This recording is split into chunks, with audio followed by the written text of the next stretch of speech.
Hello, hello, hello. Welcome, everybody, to our show. Welcome to Critical Conversations for November 25th in the year of our Lord, 2022. So happy to be here, joined by my critics. I love you guys. And it is the holiday season. It is the time of cheer and good joy and happiness and all of that blissful activity. So not with no irony whatsoever, we titled our show today, Post-Thanksgiving Holiday Bliss. And I am joined by my beautiful wife, Melissa. Hello. Who we are always happy when she is here. And you are always missed when you are not. Hey, everybody. Hey, Amanda. Hey, Steve, Nick, everybody, Henny, all the usual suspects. Steve, I see you there. Awesome possum, being joined by all of my good online friends and critics. Oh, boy.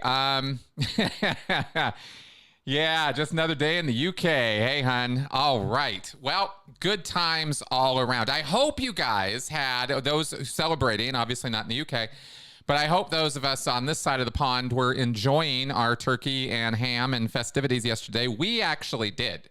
At least I thought so. I thought we had a good day.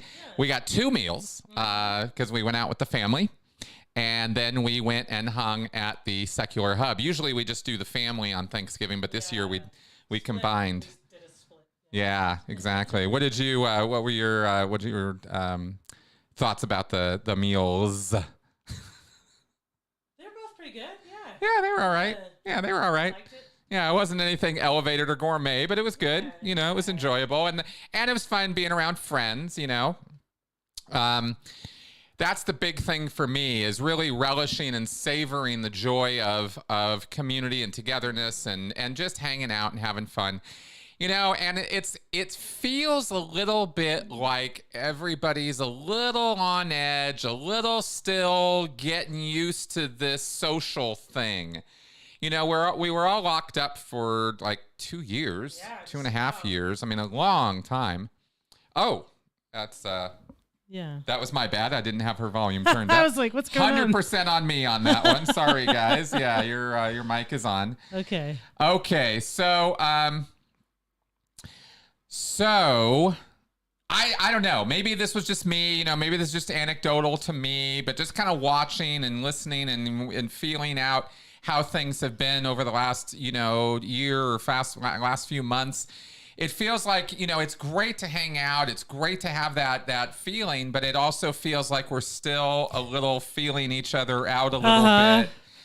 And a little bit, you know, okay, I don't want to say the wrong thing. I don't want to mess this up. I don't want to blow this. I don't want to make things worse somehow, you know, and trying to sort out how to do that. And I thought I might talk a little bit tonight about that. I don't know. Is that something, am I off the wall here? Am I like coming out of left field with that sentiment that, you know, that maybe things are not quite as flowing and smooth as we would like them to be in our social relationships? I feel like the oil is there in the machinery, but maybe we could use some more. It feels a little cranky or a little clicky or something. Not clicky like clicks, you know, like click, you know, and you don't have the oil in the bicycle chain or something.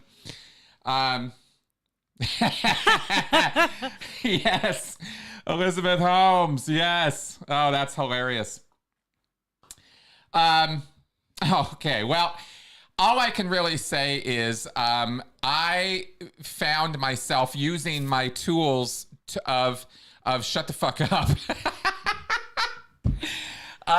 You know, in an effort to not make a problem or not have a problem created needlessly. Exactly. You know, needlessly. And I really got to hammer that point home, because I know we can be, well, you know, we can be quite sure of ourselves, and we can be quite opinionated about things, and we can be quite sure about our opinions about things. And how right they are. Yep. And sometimes we confuse facts and opinions and ideas and beliefs and that kind of thing. And I've certainly, you know, send me to the head of the line. I have made every mistake, right? Me too. And all I can think of is there is great wisdom in knowing or deciding when to just keep your damn mouth shut and not avoid everybody, not shut up and go sit in the corner or wear a dunce cap. I don't mean that kind of shut up. I just mean, somebody is saying something about some opinion or idea they have about something that, some TV or entertainment or some social thing, and maybe even some social activist stuff, or maybe some stuff they're really passionate about. And I found myself thinking to myself, these are my friends. These are well-intentioned people. These are not the enemy. These are not people I need to pick a fight with. This is not, family. I called my dad. I called my mom. I called my brother called me, and we all had great conversations. And it was all about reinforcing common ground, talking and really getting into things that were innocuous and fun, and things that we could just have a meeting of the emotional minds on, and not poke the bear.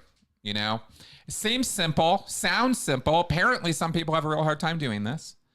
Sometimes it's really hard, and because I think we've been alone for more time than not over the last couple of years, and you have these monologues, right? And apparently, I just read this, and I was on Twitter of all places, so who knows if this is a thing or not. But I read that some 50% of people have an inner monologue or have some kind of words or pictures or thoughts or whatever going through their head, but that somehow infers or implies that maybe 50% don't. Yeah, like they don't think that way. They just think sort of in images or something else, or nothing, or something like some other way of thinking and processing than just the inner monologue and the story you tell yourself. It's a different way of thinking. Yeah, well, exactly, and I'm intrigued by that idea, because there was a lot of attention in Scientology placed on getting away from thinking with mental image pictures, which Hubbard insisted was how everybody thought and is in these pictures. And pictures include not just a visual, but three-dimensional representation of the world. So sound, smell, taste, all of it's there. Hubbard imagined that, that in Dianetics, or in originally, that the perfect memory, the ideal state of man, was that everybody remembers, it could potentially remember everything that ever happened to them, and has no hidden parts or trauma hiding anything or stuff like that. Well, that's all nonsense. That's not how we remember things or even want to. But it gets you into this frame of mind where pictures are good. And then later on, he changed it all and said, oh, no. What you want to do is get rid of your mind, get rid of the reactive mind, at least get rid of those pictures, and think in concepts. And conceptual understanding of things. And the only reason I'm talking about this is because this is my background and how I've thought about thinking. And so I've always imagined in my mind that everybody thought that way. Mm-hmm. That's what I used to think that too. Yeah. Yeah. Everybody's got the pictures. Everybody's got these ideas, and maybe not. Mm-hmm. Maybe even that assumption, that degree of projection, isn't true. And wouldn't that be interesting? Because then the whole concept of experiencing the world through somebody's eyes really starts stretching your brain. Yeah, the empathy changes. Yeah, big time. What is this person in front of you actually capable of thinking about, imagining, that kind of thing? What maybe not what you do or how you go about it. Maybe it's radically different. Mm-hmm. And wouldn't that be interesting? And I only think about some of this stuff because of some stuff we've been talking about, and I've been talking with other people about and stuff in terms of belief. Yeah, the dog. Oh, is that the dog? That is the dog, isn't it? I'm going to go take care of that because he's right outside the door here growling at us. And he will do that when he wants our attention. And we're live, so... Yeah, we can't exactly pay him attention. Right? No, exactly. Now, do you want to slide past me? I could do that, maybe put him in the... Yeah. Okay, good. Let's go ahead and do that. Normally, we are not bothered by this during our live streaming, but sometimes Benson just insists on inserting himself into our world 24/7. And it's been about 4 months now that we've had Benson, and we are absolutely loving this dog. I didn't bring any Benson. Whoa, there he is. Here he is. Say hi to everybody. Yeah, silly goose. Anyway, we are really loving him. He is really opening up now, and we're really kind of meeting Benson, and he's, kind of opening up to us, and it's been really just wonderful with that. But sometimes, it's like having a kid, it's like most of the time it's fine, but a couple of times in the day you're like, I really would prefer if he was somewhere else for a little while, anyway, it's kind of fun. It's fun. Okay. Yes, exactly. Oh, interesting. Thank you for that interesting comment there, Coley. That's fascinating. Okay. Cuteness. All right.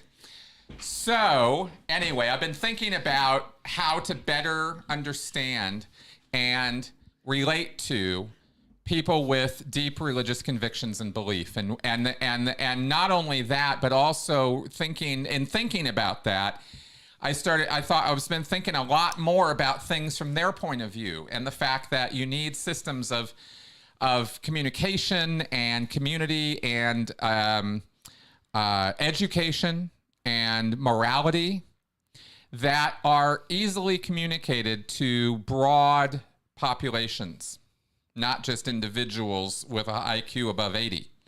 And, and how do you do that? And how do you go about that? And how has that happened in human societies over the years? And it's been metaphors and stories. It's been stories and allegory, right? Stories, yep. Yeah, stories. And anyway, I'm not going to go on a whole thing on that today because I'd like to put an outline together and actually go into that in some detail at some point. Maybe that might make it for an interesting show. Yeah. Oh, yes. Yeah, we do need to, Jonathan. Yeah, we do need to, if I'm reading that right, we should be doing more Benson cam, yeah? Yeah. Yeah, we can do that. Okay. So, yeah, Benson's, he's about 19 pounds.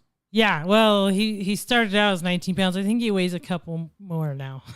Interesting. When I pick him up, he feels a little heavier, and when we first got him, I could kind of feel his spine when you pet him, but I don't feel that as easily anymore, so I think he put on a few.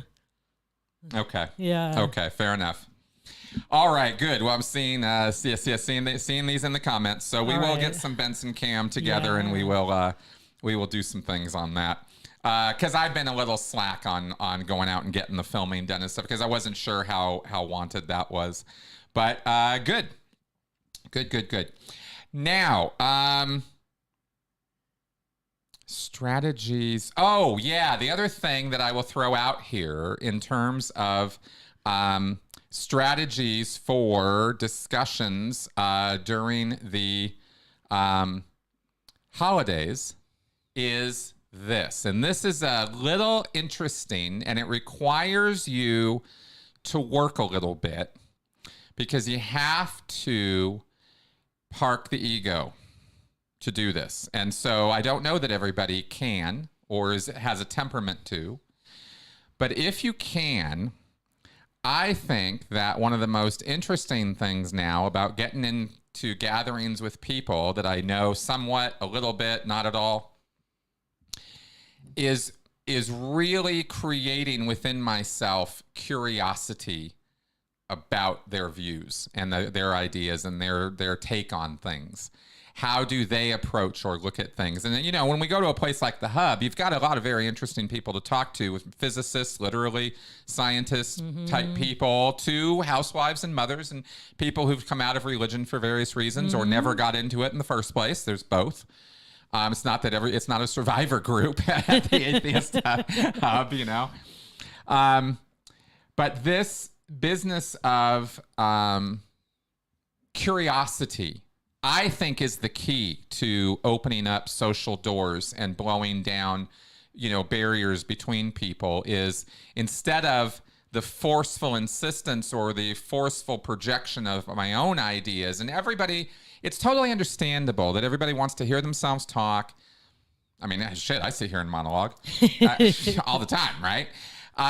Who doesn't like to hear themselves talk? I mean, everybody kind of feels like their opinions and ideas are important. And so they want to get them across to other people.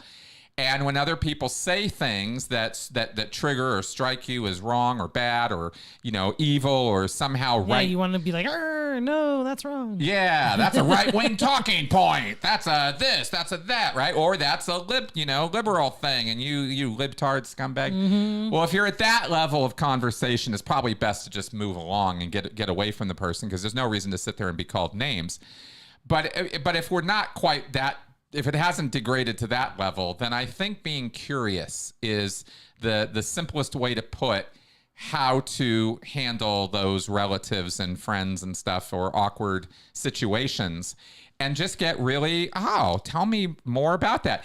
Not to give them an excuse to bore you to death, but to put a conversation there rather than an argument. Because if people feel listened to, if they feel like somebody cares even a little bit about what they're talking about, they'll open up a little bit more. And because they want to, they want to talk, they want to communicate, they want to share ideas and views and opinions and stuff, right? And of course, subject matter matters too. I mean, you don't have to go to politics or ideology or religion or these trigger topics, but even if you do or don't, I still think this applies. I still think this is useful. A useful approach is just get real curious. Decide that this day or this evening is not going to be about you. It's going to be about other people.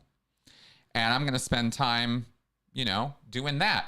And I don't know. I found it to be calming. I found it to be helpful because I felt a little awkward and a little elbowy, and a little not quite, this isn't really going as smooth as I would like it to.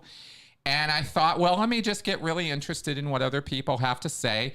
And then when they say it, let me restrain myself from having to counterpoint or devil's advocate or argue with them over those points. Just, well, you have an opinion. I don't necessarily agree with it, but you know what? We don't even have to go there. I'm not even going to get into it. And things went a lot smoother for me personally in the course of our family and friend conversations. Yeah. I don't know. That's how I thought about it, at least. I don't know how I came across. You came across fine. Yeah, you didn't seem like you were being judgy or jerky or anything. Yeah. Okay. Yeah. Just that kind of thing. Just get curious. Yeah. And of course that builds on what I'm always going on about in terms of talking to people who are in, really extremist places, where it's really hard to talk to them. Of course, that's where, getting them to open up and let you in is crucial. It's absolutely vital. You can't get anywhere if they don't trust you or respect you or think that you trust and respect them.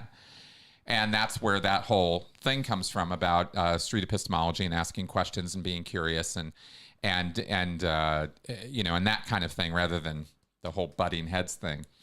So, okay.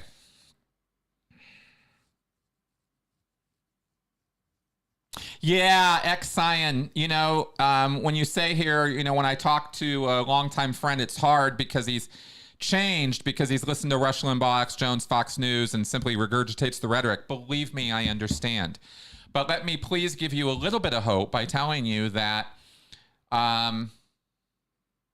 15 years ago, seems like a long time in some ways, I was the guy regurgitating Rush Limbaugh and Alex Jones and right-wing talking points, and all that stuff when I was a Scientologist, when I was a Sea Org member.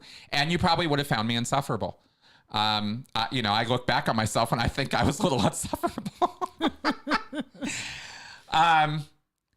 So my point being, of course, if there's hope for me, there might be hope for your long-term friend too in doing this, right? And again, you don't want them monologuing to you all night about Alex Jones's talking point. I'm talking about being curious about them. Actually, thank you for bringing that up, because it helps me clarify something about this. You don't. I have no interest in having somebody, go on at a mad rate to me about Alex Jones's beliefs and ideas. What I'm curious about is what is it in that first appealed to that person, or early on hooked them in. What was it? What got you? What was it that you thought, this guy knows what he's talking about? And you know what? It might be something true. It might be something real that hooked him. And then the bullshit got piled on top of that. So it's not even that you're going to, again, argue it. It's just curious. But it's about the person, not Alex Jones. It's like, oh, thanks for telling me what Alex Jones would say if we were here, but I'd like to know what you think about things, or what your ideas are, or how this is interesting to you, or important to you, or fascinating to you, or what is it about this that you think is explaining things in the world to you, or whatever. I don't know. There's a million different ways to approach it, but personal. Get personal with the person rather than the rhetoric. You don't want to engage with. Who wants to engage with that? I wouldn't want to engage with that even with people I agree with. I don't want them regurgitating anything to me. I don't want to hear Obama's speeches retold to me by my friend Bill, Yeah. I want to know what Bill has to say and thinks and feels about stuff. That's why we have a relationship, So I don't know. It's not possible to do with everybody at all. And it's a real wake-up call when you realize how far south people can go when you see things like, we had this shooting in Colorado Springs this last week, which was a tragic thing. And this was just south of us, about 45 minutes, an hour south. About an hour and a half. Right. Yeah. We actually went down there last week because we went to the Lego. Like 2 weeks ago. Yeah, we went to a Lego show down there 2 weeks ago. So I thought that, so Colorado Springs is not like some other planet for us. And this shooting happened at a gay club there, and 5 people were killed, and they subdued the guy and beat the crap out of him, and good on them for stopping it midstream, and the people who did that were true heroes. Yes. And they did it without guns, which kind of killed that logic. Good guy with the gun thing. Yeah, right. Maybe not. Maybe a good guy with stilettos. Yeah. Anyway, point being that it was quite illuminating to see video of the shooter's father, who was clearly a meth head, and whose biggest concern after the shooting was that his son went into a gay club to do this, an LGBT club to do this, and his first thought was, oh no, is he gay? And then, oh no, he's not, of course. Okay, good. Well, because I'm a Republican conservative. And it was the most gross, heinous display of inhumanity towards, the victims of this crime. There was no thought in his mind about that. Right. The fact that his son had gone and committed a mass murder was not the problem in his mind.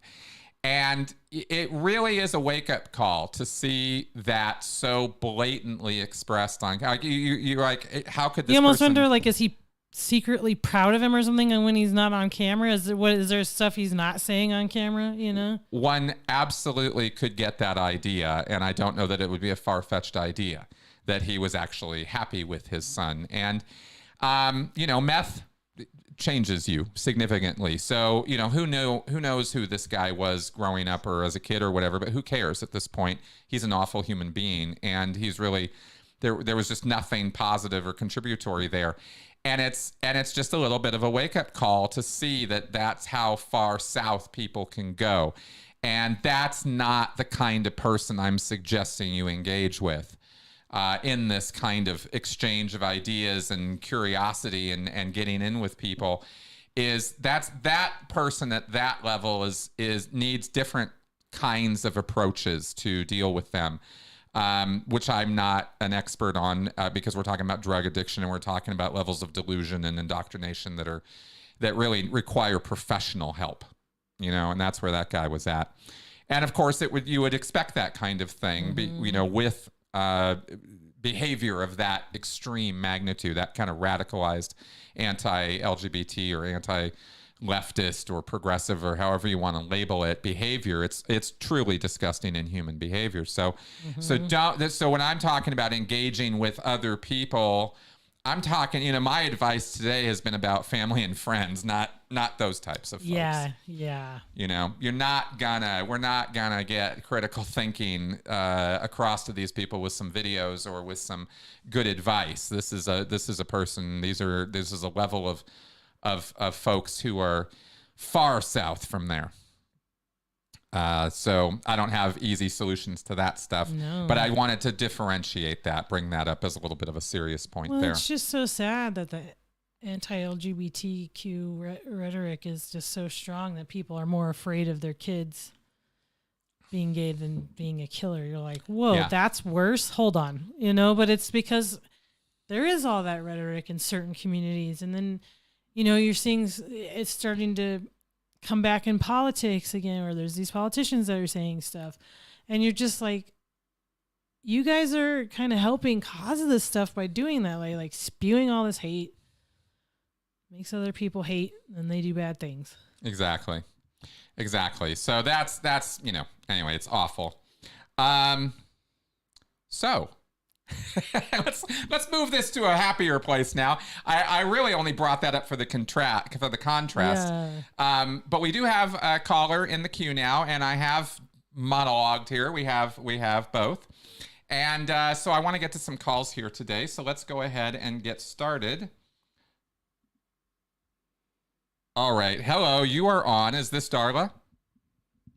This is she. Hi. Thank you for holding. Well, you're more than welcome.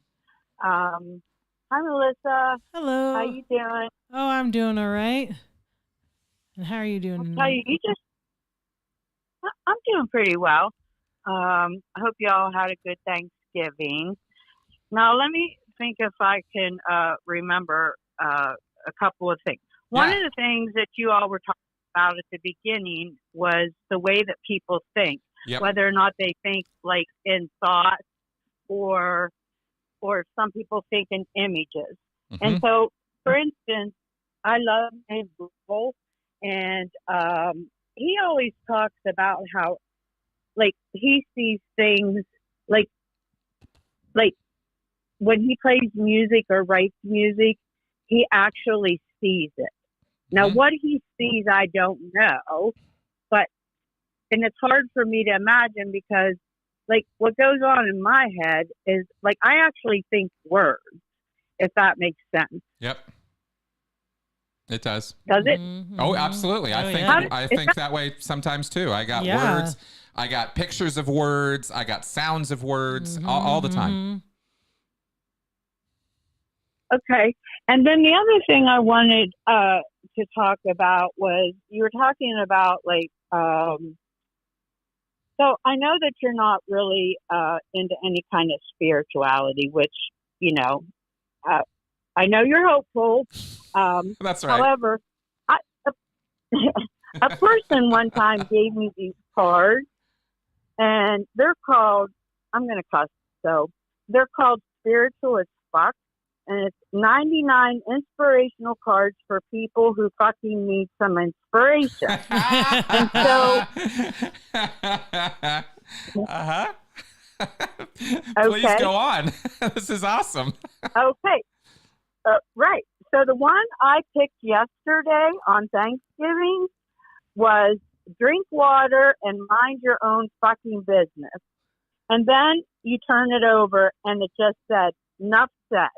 And I thought, well, isn't that the best thing whenever you're going to go, like, with friends and family, or especially the family, where, you know, for whatever reasons, people always want to, you know, bring up the past. They don't want to stay in the now. They don't want to think of joyful things. They just want to talk, you know, crazy shit. Or not crazy shit. I don't mean that. What I mean is, like not good stuff. Mm-hmm. And, you know, what I found myself doing was I just didn't say anything. I would walk out of the room. I'd go out outside and take a little hit, you know, all those kinds of things. So, and then one more question I wanted to ask you, Chris, was when you first came out of Scientology, and I know that the first, you know, you were just so adamant about finding out what had happened to you, and you started like researching critical thinking. What exactly, who did you go to, or what sources did you look at first? Oh, great question. To develop. Yeah, I love this question because I love talking about this. So the first reference or source that I found that really, really fit the bill for me was Carl Sagan. And the book that he wrote about this was called The Demon Haunted World. And this book is basically a manual of critical thinking. It is a brilliantly written book. And there's a chapter in there in that book called The Baloney Detection Kit, which has also been reprinted in various places as the Bullshit Detection Kit. But it's he wasn't that kind of writer, and he called it the Baloney Detection Kit. And it's a set of principles you can follow that don't rely on Carl Sagan. They rely on you to use your noggin to think and apply yourself to how you can use these principles to think through things more clearly or more easily and in a more disciplined way. And I love it. I just found that stuff to be amazing. And after that, that's kind of always been my go-to sort of Bible for critical thinking, is that book. But after that, I went down logic rabbit holes and rhetoric and stuff like that. That kind of didn't really go too far. But people like then getting into the sort of debunking community or the skeptic community is where I was able to see this stuff being used in action. James Randi, Penn and Teller's show, they had a series that went on for a few seasons called Bullshit, where they kind of debunk stuff. You know, those kind of approaches. Oh, okay. You know? And yeah, really good stuff, you know, really easy to consume, easy to understand. And that gives you a grounding in some basic principles of how to basically be skeptical and question what you're being presented with. And of course, magicians are amazing teachers at this because they are literally professional deceivers. But everybody knows they're being deceived. And yet they suspend their disbelief and let it happen. And, you know, how does that all work? Well, it works to the degree that the magician knows what they're doing and does it well. And so these are people who have crafted their entire professional life around how to fool people. So they're pretty good at explaining how we get fooled, you know? And that's what I found very, very helpful to understanding how I had been fooled and how other people get fooled. And it was a real crash course for me in deception and propaganda, and you know, and that led to all the stuff I know about indoctrination and propaganda. And then you can graduate up to stuff like Edward Bernays and stuff like that, a little bit more complicated material. Okay. And then I have a question for, I know you try to limit these now to 5 minutes, but I just want to ask Mel a quick question. Okay. Mel, were you ever involved in any type of a religion, or did you know anything about cults prior to meeting Chris? I did not grow up in any particular religion. My parents didn't do that. My dad especially didn't want to do that because of his background. The closest I ever came to being a religion was like when I was a lot younger. I used to play around with like tarot cards and do, you know, Wicca stuff or whatever you want to call what we were doing. But that's about it. You pagan, you. Huh? She said, I said, you pagan, you. Basically. But, and then I knew like a little tiny bit about cults. All I knew about Scientology mostly was like that South Park episode and the little rumors I'd hear about Tom Cruise here and there, you know, but I learned a lot from Chris about cults that I did not know. And so were you amazed at how they like wrap you into, how they can control your mind like that and so quickly. Yeah, it's just amazing because you think, well, how do people get fooled into this? And then I've learned now, oh, okay, anyone can, and it can happen fast, and it's just, yeah. It made me realize something that happened to one of my friends. I didn't know what to call it before what happened with her, and now I know she's in a cult, and she's still in it. But yeah. Oh, I'm sorry to hear that.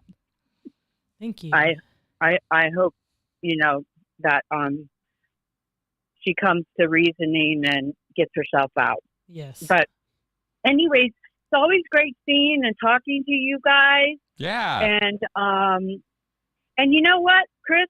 Mm-hmm. Shame on you for falling short on the Benson cam, because you were really good on the 7 cam. You're not so good on the Benson one. You are nailing me correctly. Thank you. You are absolutely right. And I am chagrined and properly eating crow right now. I was a bad boy, and I will fix that from here on out. Thank you. Okay, you guys. Thank you for taking my call. Thanks, Darla. Bye-bye. Okay. All right. Bye-bye. All right. Let us go to our next call here. Oh, but I did want to say something real fast. This was it's not an invalid point that a commenter here, Emma Louie, is making. Bologna is subjective. Vegetarians, think meat eating is evil. Meat eaters think meat consumption is in line with Homo sapien evolution.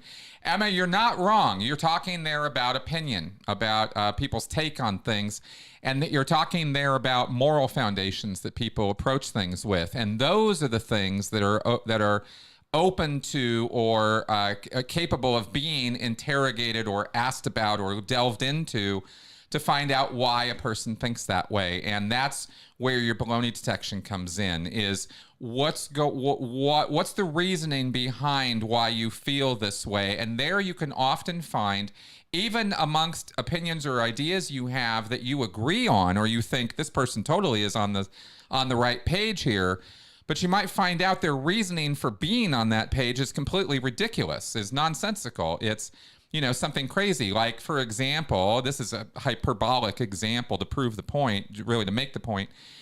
Oh no, I'm not eating meat. I'm only I'm a vegetarian, or I'm a vegan, because they poison all the meat in the meat plants. They put poison into it, and America has been being poisoned slowly but surely, and that's why our birth rate's going down, and that's why America's energy levels are down, is because of all of this poison that they're putting into all of the meats. And so that's why I'm only consuming, vegetarian food. And if that was the reasoning for it, you might have a basis to dig in a little deeper into that. Oh, really? That's fascinating. Where does that idea come from? Because here's a person who's thinking in a logically consistent, integrated way. They're not having cognitive breakdowns there. If that's true, if it were true that they were poisoning meat in the meat plants, then it would be the sensible thing for all of us to be vegetarians and not eat that meat. But of course, we know that's not actually true, and that's where it's not just subjective. There's false information, there's propaganda, there's various pieces of information that people will get and cling to because of some emotional idea or commitment, or because they were just fed bad data by somebody they believed. And then nobody has managed to give them a better argument yet. And that's why they cling to the one that they're holding on to. And that part is the part that you could dig into and stuff. So just wanted to comment on that real fast. All right, let's pick up this next call, I believe. Hello, is this Daryl? Can you hear me? I can hear you. Okay, this is Gail. You always get my name wrong. Hi, Gail. Hey, I had a neighbor who thought the earth was flat, and he had a giant book that gave him all the reasons that the earth was flat. Oh, yeah. Wow. Yeah. So there you go. Yeah. You're talking about so many different things that my mind is going in about 20 directions right now. But mainly what I wanted to tell you was there's a guy I told you about before. His name is Chris Stuckman. Yes. Boy, there's a lot of people named Chris. Yes. Anyway, he recovered from the Jehovah's Witnesses. Yes. And he is a wonderful film reviewer. I am really a film aficionado. In fact, that's what I missed about Southern California when I got to see foreign films, classic films, everything. Yeah. Stuck in Indiana, thank God for there's one station that does have some foreign films, thank God. And I like everything from art films to the MCU. So some guy said that's really unusual, but and I took a film class in Ventura. I used to walk around in Santa Barbara all the time, but I never saw any Scientology thing. Yeah, I might have ran into you. No, you would have. It was a tiny little outfit on State Street, but they're not even there anymore. Now they're down in Ventura. Oh my God! And I lived before my first husband died. I worked in Ventura for 20 years. Wow. Some young police officer came in where I was working and tried to sell me on Scientology. A police officer. Wow. Yeah. And then one day I was stopping to get gas at the gas station on the corner in Ventura, around the corner from where I lived. And this woman tried to sell me a Dianetics book, and she chased me across the damn parking lot.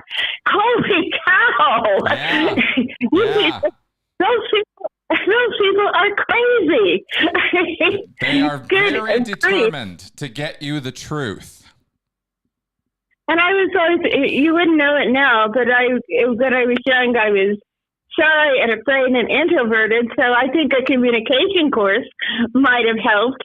Baiting might have done good, but I've never had $1 zillion, or I've always been poor. So, in Scientology, just once they think I'm degraded because I'm poor. Mm-hmm. So, but anyway, what I wanted to ask you, if you get a chance, it would be great to hear a conversation between you and Chris Stuckman. Now, he has 2 million subscribers. Wow. He is a great, I can't believe it. He is a great reviewer. I love Chris Stuckman. I was hooked on his movie review channel years ago. I love that guy. And it's really been too long that I have known he's a former JW, but I haven't reached out to him, and I really need to. So I'm glad you're giving me a kick on that one, because I wrote it down this time. I'm gonna reach out to him this week and see. I don't know if he'll respond. I reach out sometimes and I don't hear back, but I'm gonna try, because I'd love to interview him. I think he'd be a great interview subject. Oh, he's great, and he's got a Kickstarter, and he has made a film. Finally. Yeah. I knew he was working on that. Yeah. He didn't have a large budget. I mean, he had to get a Kickstarter. He did get over $1 million, which is great. But for film, that's not a whole lot. But, the JWs gave him such a hard time. Like, he would review a film, like he saw Thor. So he went. So the elders called him in, locked the door, and said, "Why did you watch Thor? That's about a pagan god." And the irony is, one of the elders had taken his whole family to see the same damn film. Wow. And he looked at him, and he said, "Look, you can help me out here." And he said, "Well, this is not about me. This is about you." They're so hypocritical. It's just unbelievable. Yeah, do as I say, not as I do. I hate that. I really hate that double standard crap. Yeah. And there's one, this elder who speaks every once in a while. I cannot stand this guy. He sounds so self-righteous and so sure. He's just so certain. Yeah. Just like Scientology. Yeah, exactly. And everything. Exactly. All right. Well, thank you very much for calling in. We're going to have to let you go now because I have another call in the queue. Okay. I just want to say it's good to see Melissa back. Thank you. Thank you. We agree. Yeah, have a great Thank you for listening. You bet. Thanks for calling in. Bye-bye. All right. And let me just check here. Okay. Seeing some follow-up comments from Emma there. Cool. All right. Let's pick up this next call. I think this is Jan. Hello. Is this Jan? This is Dan. Dan. Hi. Hey, Dan. Hey, Chris. How are you doing? I am peachy keen tonight. How are you this evening? Awesome. I'm doing all right. I had kind of an obscure Scientology question. I remember someone asked you once where Satan's come from, and you alluded to the concept of a main body of theta. Yep. So I did some research, and I found a very early 1952 lecture of Hubbard, in which he talks about that, and it kind of sounds like it sounds like something that would qualify as the eighth dynamic. But I know that you've mentioned that the eighth dynamic is almost kind of a sociological principle in Scientology, that it's kind of a description of how people in general tend to think in terms of religion. It's not, Scientologists don't really worship anything. Mm-hmm. And that I guess I've heard some people say, well, the attitude towards in Scientology towards the supreme being is sort of just find out for yourself. Or so I wanted to know if does this main body of theta idea play any role in later Hubbard writings? Because the sense that I get in some of his other stuff is that Satan's just always sort of existed, and we didn't come from anywhere. So, mm-hmm. I mean, for Hubbard to contradict himself would not be surprising or new.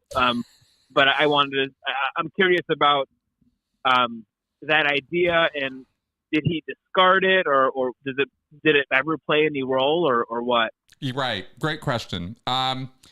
And you're touching on some points that are very important about Scientology, right? Which is the contradictory nature of it, how he'll say one thing one place and another thing another place. And I like the way you said, how did that play, or how did that play out?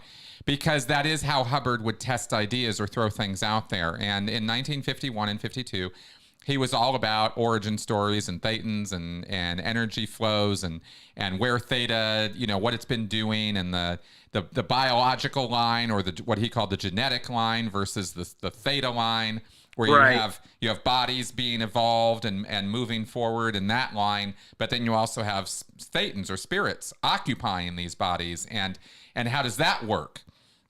Because at first he was positing that biological life, like life, evolves and goes along and is run by something called a genetic entity, which is not a thetan. Right. Right. And it's very confusing stuff. I spent hours and hours and hours not only sorting it out for myself, but many Scientologists were just so thoroughly confused about these concepts. So as far as the origin story of theta, what you said is basically where Scientologists go, which is, it's always been around.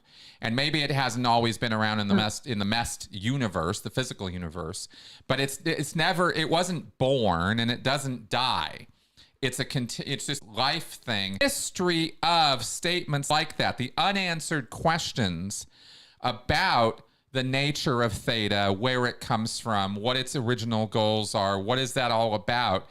Those are unanswered questions for a reason in Scientology. It's because it keeps you going up the levels to try to find out where do these answers exist. Yeah, I remember you said something about that, about your attitude towards Hubbard's allusions to space aliens and how that whole timeline fit together. Like, what's the big story? But that he would just throw out like teasers, like about some aliens did this such and such a time, and then he wouldn't really elaborate on it. Exactly. And those little tidbits, those little morsels, those little crumbs he would drop through his lectures.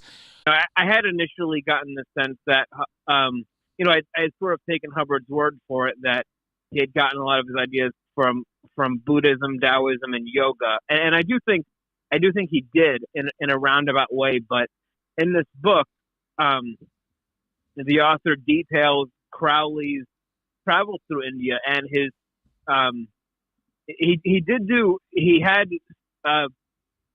some non-trivial knowledge about these ideas, and I know that John Atack has really driven home the idea that Hubbard's main influence was Western occultism to Crowley, and I think that's true. But I think it's interesting that Hubbard seems to have inherited some of his Eastern ideas from Crowley, and if you look at Crowley's own work, it's especially his. You can sort of see how he synthesized Eastern ideas with Western occult ideas, and then Hubbard inherited that. Exactly. I'm slightly distracted. I'm going to have to let you go because we are experiencing some major internet issues right now and apparently endlessly buffering. So I think the show is kind of collapsing on me here due to some internet issue out of my control. So I really, really appreciate your call, Dan. And I want to thank you for asking me about this. But let's go ahead and wrap up, okay?